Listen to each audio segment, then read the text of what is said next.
પાન મસાલા ખાવાના શોખીનો ચેતી જજો. અમદાવાદમાંથી ચૂનાનો પાર્સલનો શંકાસ્પદ જથ્થો ઝડપાયો છે.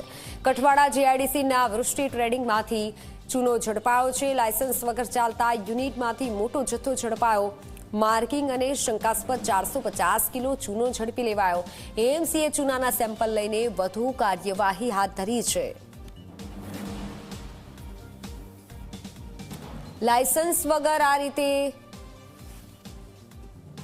જે યુનિટ ચાલતું હતું ત્યાં દરોડા કરવામાં આવ્યા અને ત્યાંથી જથ્થો ઝડપી લેવાયો છે.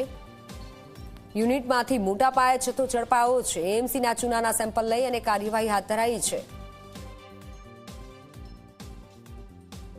20મી જૂનના રોજ કોર્પોરેશનની તપાસ દરમિયાન એ જાણવા મળેલું હતું કે કઠવાડા જીઆઈડીસીમાં દૃષ્ટિ ટ્રેડિંગ તરીકે એક બિઝનેસ ચાલતો હતો, જેમાં જે પાન મસાલામાં જે ચૂનો અલગથી વપરાય છે, જેને પાર્સલ ચૂનો તરીકે ઓળખવામાં આવે છે, એમાં લાયસન્સ વગરનું યુનિટ કાર્યરત હતું અને એમાં ખૂબ મોટી જથ્થામાં જે પાર્સલ ચૂનો મળી આવેલો, જેમાં એફએસએસઆઈનું લાયસન્સની કોઈ માર્કિંગની અને તદ્દન અનહાઇજેનિક કન્ડિશનમાં એ પ્રોડક્શન થતું હોવાનું જણાઈ આવેલ.